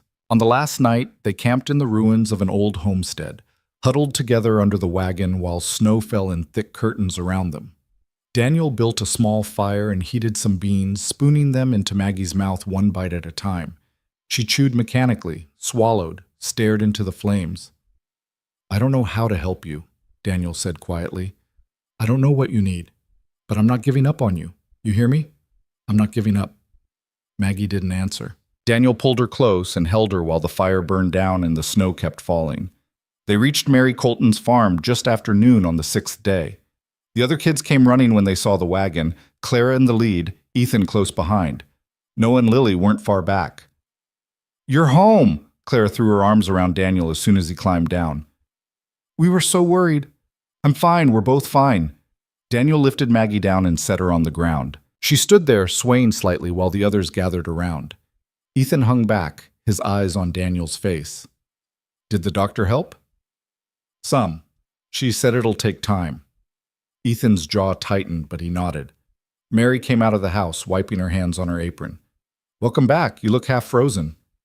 I feel half frozen. Come inside. I've got stew on. They crowded into Mary's small kitchen, and she ladled out generous portions of stew, thick with vegetables and meat. The kids ate like they were starving, and Daniel realized with a pang of guilt that they probably were. Mary's cooking was better than anything they'd had at the ranch. They were good, Mary said, watching them eat. No trouble at all. I appreciate it. Don't mention it. She paused.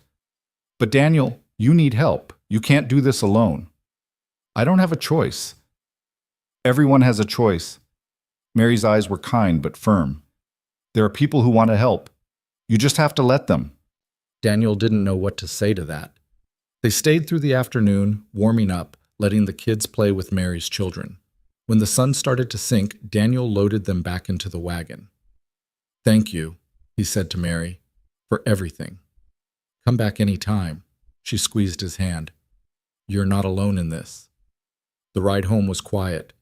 The kids were tired, leaning against each other in the back of the wagon. Daniel drove through the gathering dusk, watching the ranch come into view, the cabin dark and cold, the barn sagging under the weight of snow. It wasn't much, but it was theirs. That night, after dinner, Daniel read to them from the Frontier book.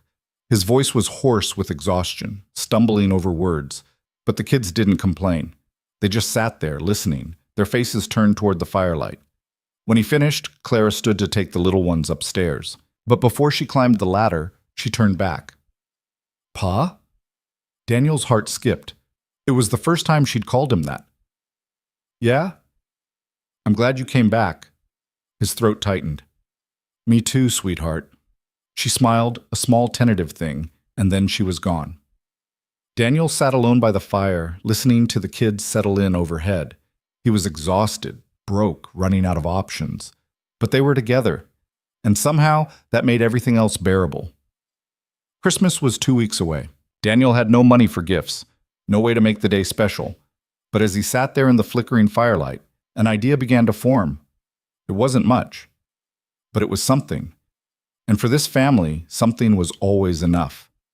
Daniel started working on the idea the next morning before the sun was fully up. He moved quietly, not wanting to wake the children, and slipped out to the barn with a lantern and his tools. The wood was old, salvaged from a broken wagon he'd found abandoned on the road months ago. He'd been saving it for fence posts, but this seemed more important. He measured and cut carefully, his breath forming clouds in the frozen air, his hands stiff despite the gloves. He was building something small but meaningful. By the time the kids woke and came looking for him, he'd hidden his work under a tarp in the corner of the barn. "What are you doing out here?" Clara asked, her shawl wrapped tight around her shoulders. Just fixing some things. She gave him a skeptical look but didn't press. "Breakfast is ready." They ate together at the table, thin porridge again, stretched with a little milk Mary had sent home with them. The kids didn't complain. They never did anymore. They'd learned to be grateful for what they had. After breakfast, Ethan pulled on his coat. "I'm going to check the animals." "I'll come with you," Daniel said. They walked to the barn together, their boots crunching in the snow. The cow lowed softly when they entered, her breath steaming. Ethan grabbed a bucket and sat down to milk her, his movements practiced and efficient. Daniel leaned against the wall and watched. "You've gotten good at that," he said. Ethan shrugged.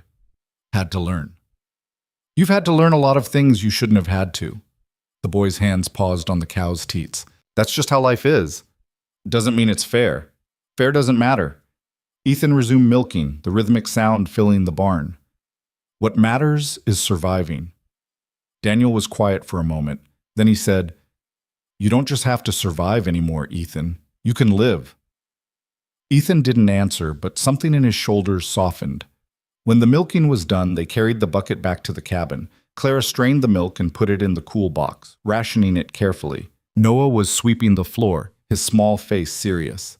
Lily sat by the fire, whispering to her doll. And Maggie was in her usual spot by the window, staring out at the white landscape with those distant eyes. Daniel crouched beside her. "Morning, Maggie." No response.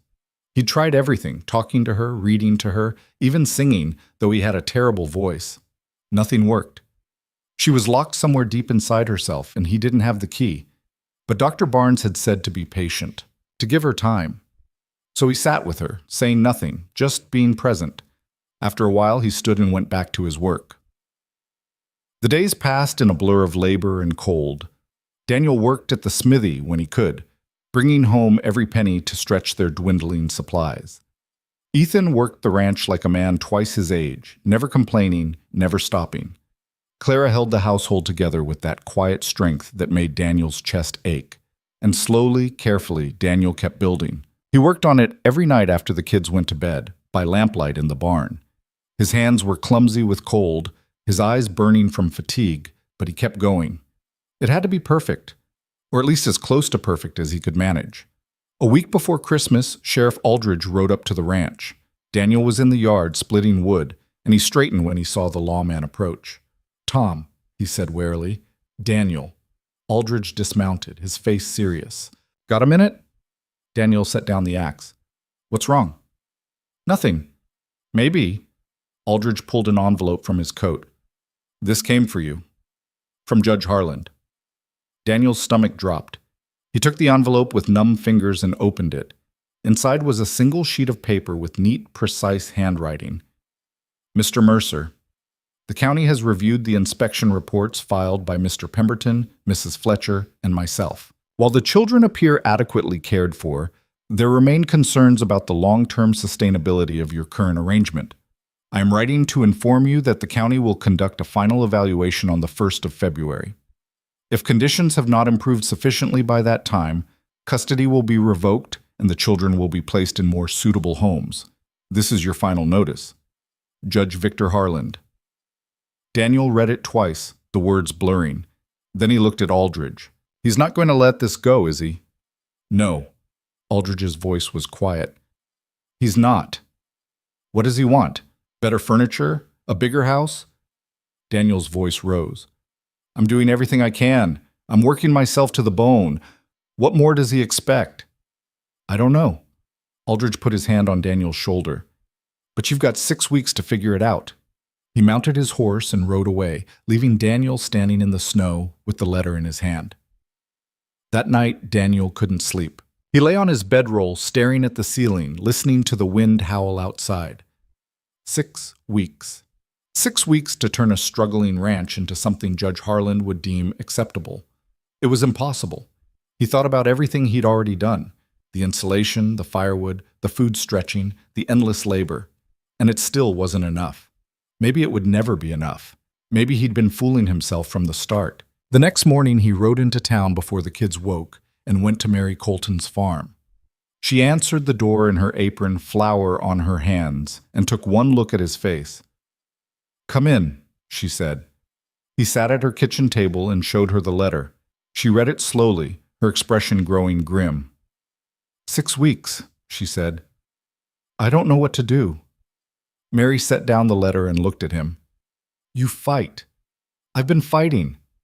Then you fight harder. Her voice was firm. You think Harlan's going to stop just because you're tired? You think he cares how hard you've worked? No. Then you can't give up. Not now, not when you're this close. Close to what? Losing everything? Close to winning. Mary leaned forward. Daniel, those kids love you. They trust you. They've started to heal because of you. That's worth fighting for. Daniel's throat tightened. What if it's not enough? Then you make it enough. Mary stood and poured him a cup of coffee. And you don't do it alone.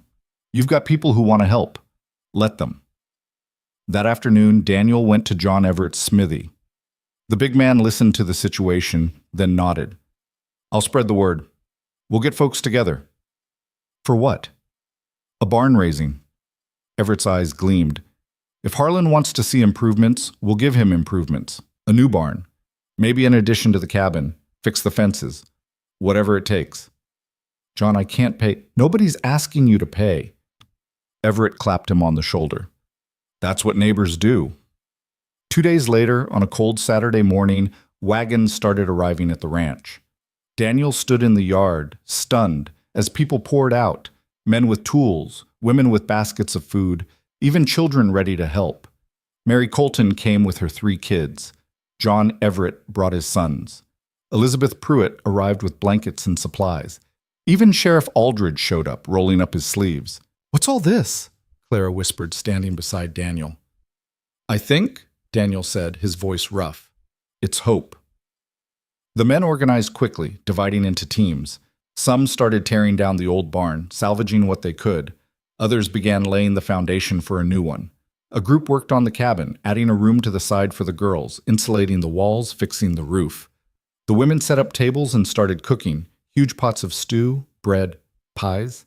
The smell filled the air, rich and warm. The children, including Daniel's 5, ran around helping where they could, carrying tools, fetching water, their faces bright with excitement. Ethan worked alongside the men, hammering nails, hauling lumber. His face was flushed with effort, but he was smiling, really smiling, for the first time since Daniel had known him. Clara helped in the kitchen, her eyes shining as she worked beside Mary and the other women. Noah and Lily played with the other children, their laughter ringing out across the snow. And Maggie sat on the porch steps, watching everything with those empty eyes. Daniel worked harder than he ever had in his life, driven by a fierce gratitude that made his chest ache. These people owed him nothing, but they'd come anyway. By sunset, the frame of the new barn was up. The addition to the cabin was roughed in. The fences were mended. It wasn't finished, but it was a start. As darkness fell, the families gathered around a bonfire in the yard, eating and talking and laughing. The children played in the snow, their voices high and happy. The adults stood in small groups, drinking coffee spiked with whiskey, their faces warm in the firelight. John Everett raised his cup. To Daniel Mercer, for showing us what family really means. To Daniel, the crowd echoed. Daniel's throat was too tight to speak. He just nodded, his eyes burning. Later, after everyone had gone home, he stood alone in the yard and looked at what they'd built. It wasn't much yet, but it was more than he'd had, and it was proof that he wasn't alone. The work continued over the next 2 weeks. Men came after their own work was done, laboring by lamplight to finish the barn. Women brought food and supplies. The children played together, and for the first time, Daniel's 5 started to look like regular kids, running, laughing, getting into small bits of mischief. Even Ethan was changing. The hard edge in his eyes was softening. He joked with the other boys. He smiled at Clara. He ruffled Noah's hair. He was becoming the child he should have been all along. Clara bloomed under the attention of the women, who taught her to bake proper bread and sew neat stitches. She was still serious, still carried too much weight on her young shoulders, but there was lightness in her now too. Noah stopped flinching so much. He started talking more, his voice quiet but steady. He made friends with one of Mary's sons, a shy boy his own age, and they spent hours building snow forts together. Lily left her doll on the shelf one afternoon and played with the other girls, laughing and shrieking as they slid down a hill on an old board. Only Maggie remained unchanged. She watched everything from a distance, silent and still, like a shadow. Christmas Eve arrived cold and clear, the sky brilliant with stars. Daniel had finished his secret project the night before, working by candlelight until his eyes refused to focus anymore. That evening, after a simple supper, he gathered the children in the main room. "I know it's been a hard year," he said, "and I know Christmas isn't going to be like what you might remember, but I wanted to do something special." He went to the corner where he'd hidden his work and pulled back the cloth.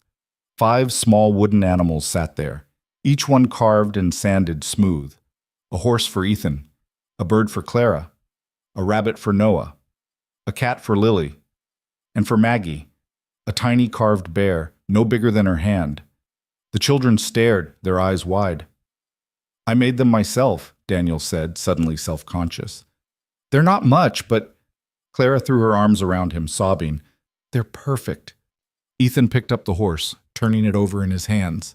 His eyes were wet. "You made this?" "Yeah." "For me?" "For you."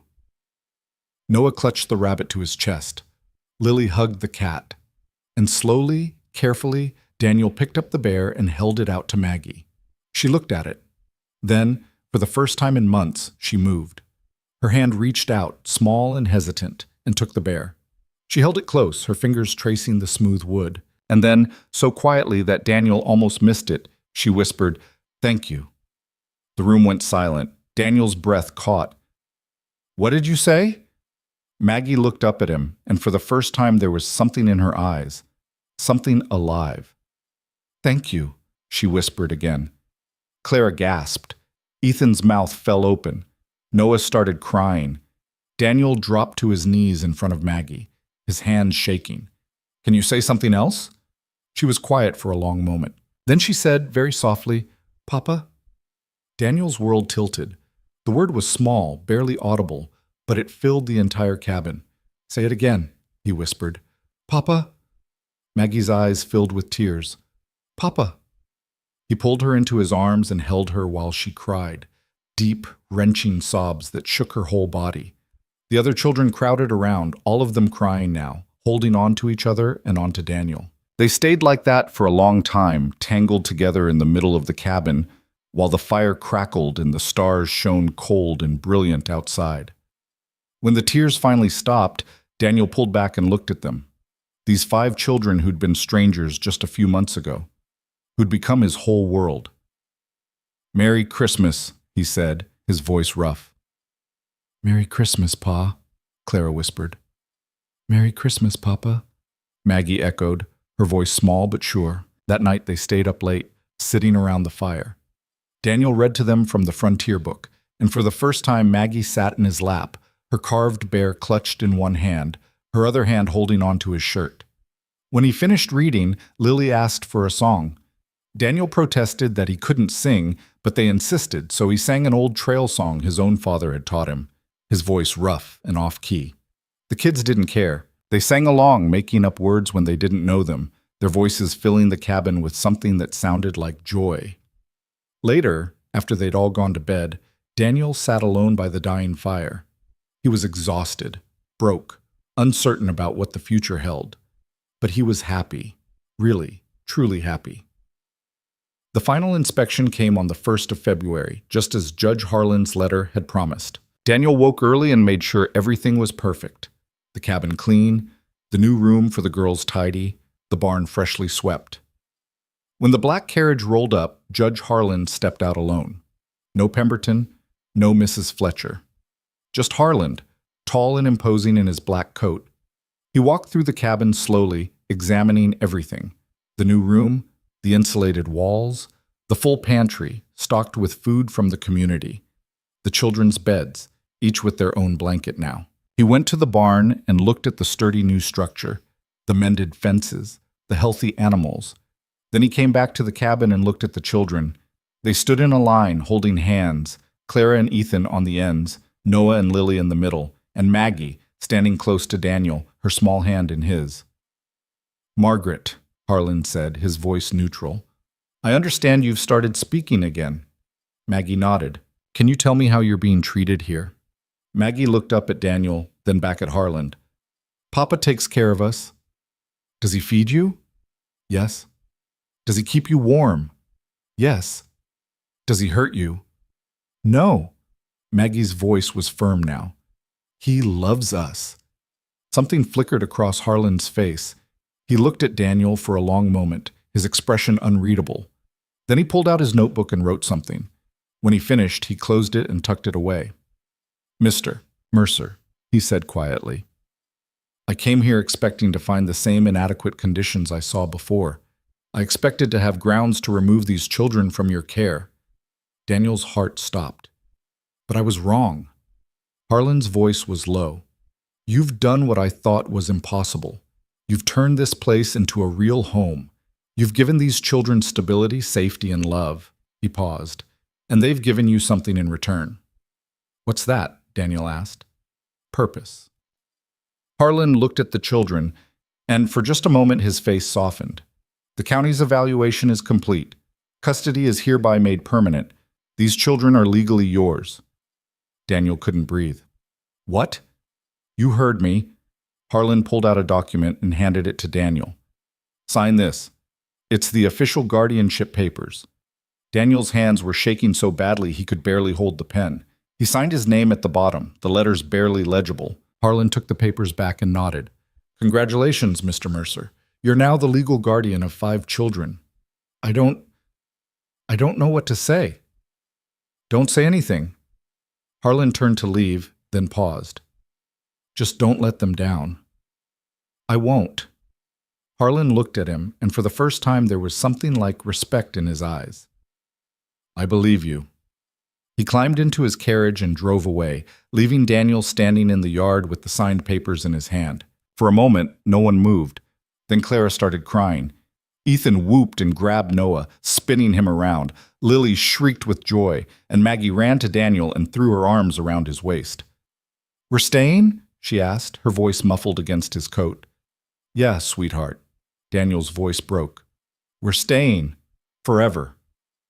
That night, they had a celebration. Mary and John and half the town showed up, bringing food and music and laughter. They crowded into the cabin and spilled out into the yard, dancing and singing under the stars. Daniel stood on the porch and watched them, his children playing with the other kids, their faces bright with happiness. Clara was laughing at something Mary said. Ethan was arm wrestling with John's oldest son. Noah and Lily were running through the snow, shrieking, and Maggie was sitting on the porch steps, her carved bear in her lap, a small smile on her face. Sheriff Aldridge came up beside him, holding a cup of coffee. "You did it," he said. "We did it," Daniel corrected. "I couldn't have done it alone." "Maybe not, but you started it. You took the first step." Aldridge took a sip of coffee. "That takes courage." "Or stupidity," Aldridge laughed. "Sometimes they're the same thing." They stood in comfortable silence, watching the celebration. "You know," Aldridge said after a while, "Harlan told me something after the hearing, about why he pushed so hard." "What's that?" He said he was testing you. He wanted to see if you'd give up, if you'd quit when things got hard. Aldridge glanced at Daniel. You didn't. I couldn't. Most men would have. Daniel shook his head. Most men don't know what it's like to have something worth fighting for. Aldridge smiled. No, I suppose they don't. Later, after everyone had gone home and the cabin was quiet, Daniel sat at the table with the guardianship papers spread in front of him. He traced his signature with one finger, still not quite believing it was real. He heard a creak on the ladder and looked up. Ethan was climbing down, his face thoughtful. Can't sleep? Daniel asked. Too excited, I think. Ethan sat down across from him. Is it really over? The fighting? Yeah, it's really over. Ethan nodded slowly. Then he said, Can I ask you something? Anything. Why'd you do it, really? Ethan's eyes were serious. You could have bought just me at the auction. Would have been cheaper, easier. Why all 5? Daniel was quiet for a moment, thinking. Then he said, Because you needed each other. And maybe I needed all of you. You were alone before we came. I was surviving. That's not the same as living. Daniel looked at the boy, this young man really, and felt his chest tighten. You 5 taught me the difference. Ethan's eyes were wet. We're a family now, a real family. Yeah, we are. Even though we're not blood? Blood doesn't make a family, Ethan. Love does. Choice does. Showing up every day and not giving up, even when it's hard, that's what makes a family. Daniel reached across the table and gripped Ethan's hand. And we're as real as any family that ever was. Ethan nodded, tears streaming down his face. Then he stood and walked around the table and hugged Daniel fiercely. Thank you, he whispered, for not giving up on us. Never, Daniel said. I'll never give up on you. They stayed like that for a long moment. Then Ethan pulled back, wiped his face, and climbed back up to the loft. Daniel sat alone in the quiet cabin, listening to the soft sounds of the children sleeping. The fire had burned down to embers, casting a warm glow across the room. He thought about everything that had happened, the auction, the struggle, the hearings, the fear. He thought about the people who'd stood with him, who'd helped build something out of nothing. And he thought about these 5 children who'd been broken and lost, who were slowly becoming whole again. It wasn't a perfect life. The ranch was still small. Money was still tight. There would be more struggles ahead, more challenges to face. But they would face them together, as a family. Daniel stood and walked to the window, looking out at the land. His land, now. Their land. The barn stood solid and strong against the night sky. The fences stretched straight and true. Snow covered everything in a blanket of white. It was beautiful. He heard a small sound and turned. Maggie was standing at the bottom of the ladder in her nightgown, her bear clutched to her chest. Can't sleep, sweetheart. She shook her head and walked over to him. He lifted her up and she wrapped her arms around his neck. I had a dream, she whispered. A bad one? No, a good one. She pulled back and looked at him with those eyes that were finally full of light again. I dreamed we were all together and we were happy. Daniel's throat tightened. That wasn't a dream, Maggie. That's real. Promise? I promise. She smiled, a real, genuine smile, and laid her head on his shoulder. Daniel held her close and looked out at the night. The stars were brilliant overhead, cold and distant and beautiful. The wind whispered through the pines. The world was vast and hard and full of uncertainty, but here, in this small cabin with these 5 children, he'd found everything he'd ever needed. He'd found home. Papa? Maggie's voice was sleepy now. Yeah? I love you. Daniel's eyes burned. I love you too, sweetheart. All of you, so much. She was already asleep, her breathing soft and even against his chest. He carried her to the loft and tucked her in beside her sisters. Clara stirred but didn't wake. Lily clutched her wooden cat. Noah was curled into a ball, his rabbit beside him, and Ethan lay on his back, one arm flung out, his horse on the small shelf he'd built above his head. Daniel stood there for a long moment, watching them sleep.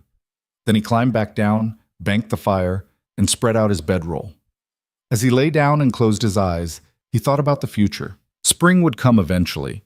They'd plant crops, mend more fences, Build whatever needed building.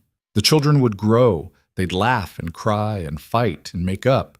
They'd have good days and bad days, but they'd have them together. And that was everything. Daniel Mercer fell asleep with a smile on his face, surrounded by the soft sounds of his family breathing in the darkness. The ranch was still poor. The roof still leaked in places. The struggles weren't over. But 5 siblings who'd once stood on an auction block, terrified and alone, now slept safe and warm under the same roof. They walked forward together now, hand in hand, and finally, they were home.